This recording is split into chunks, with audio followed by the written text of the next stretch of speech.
Facebook লাইভত advantage Assam 2.0 সন্দৰ্ভত মন্তব্য কৰিছে ৰাজ্যৰ মুখ্যমন্ত্ৰী ডক্টৰ হিমন্ত বিশ্ব শৰ্মাই।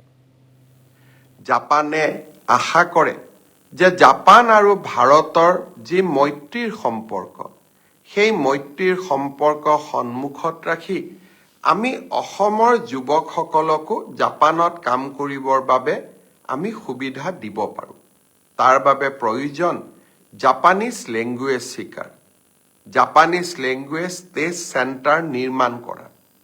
আমি এডভান্টেজ অসমত তাৰো ভাল খবৰ আমি পাম। ছিংগাপুৰলৈ মই গৈছিলোঁ। আমাৰ উদ্যোগত 17 গৰাকী নাৰ্ছক আমি ছিংগাপুৰত কাম কৰিবলৈ পঠাইছিলোঁ। তাৰে দুগৰাকীমান এনেকুৱা আছিলে যিসকলে চৰকাৰী খণ্ডত নাৰ্ছৰ কাম কৰি আছিলে, কিন্তু তেওঁলোক ছিংগাপুৰলৈ গৈছিল আৰু মই তেওঁলোকক সুধিছিলোঁ অসমলৈ ঘূৰি যাব নেকি। তেওঁলোকে মোক কৈছিল, ছাৰ এতিয়া ভালকৈ উপাৰ্জন কৰি আছোঁ আৰু কেইটকামান উপাৰ্জন কৰিহে অসমলৈ উভতি যাম। আমি আৰু এখন চুক্তি স্বাক্ষৰিত কৰিম, যাৰ জৰিয়তে ছিংগাপুৰলৈ আমাৰ ছোৱালীসকল, বিশেষকৈ নাৰ্ছসকল আৰু হেল্থ কেয়াৰৰ লগত জড়িত সকলোৱে যাব পাৰিব আৰু সুবিধা ল'ব পাৰিব। প্ৰয়োজন ইংৰাজী জনাৰ। মই আশা কৰোঁ আমি এনেবোৰ নতুন নতুন কামেৰে এডভান্টেজ অসম দ্বিতীয় সংস্কৰণখন আমি সফল কৰি তুলিব পাৰিম। মই সকলোকে পুনৰ এবাৰ সহযোগিতাৰ আহ্বান জনাইছোঁ। যোৱা পৰহি দিনা সদৌ অসম ছাত্ৰ সন্থাৰ সৈতে আমাৰ দীঘলীয়া আলোচনা হৈছিল।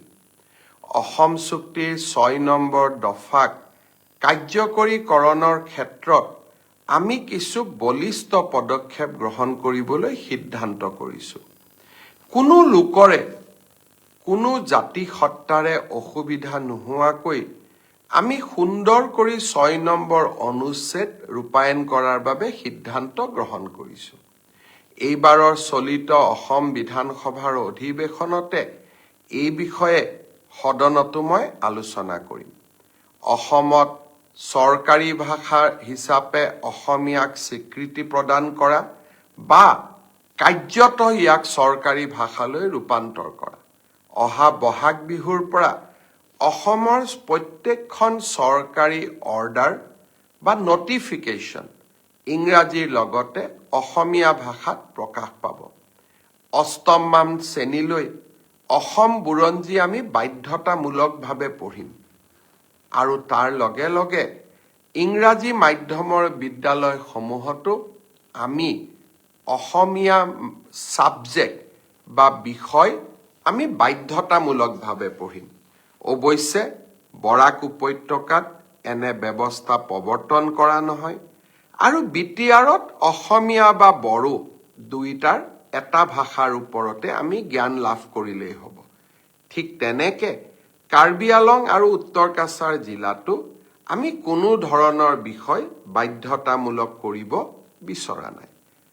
আৰু ইয়াৰ সমান্তৰালভাৱে অসমৰ ৰাজহ প্ৰশাসনক শক্তিশালী কৰিবৰ বাবে কৃষিৰ যিটো খণ্ড তাক চিনাক্ত কৰা, কৃষি খণ্ডত উদ্যোগ যাতে স্থাপিত নহয় তাৰ ব্যৱস্থা কৰা, নিৰ্বাচিত ৰেভিনিউ চাৰ্কুলত অকল থলুৱা আৰু খিলঞ্জীয়া মানুহে মাটি কিনা বেচাৰ অধিকাৰ লাভ কৰাকে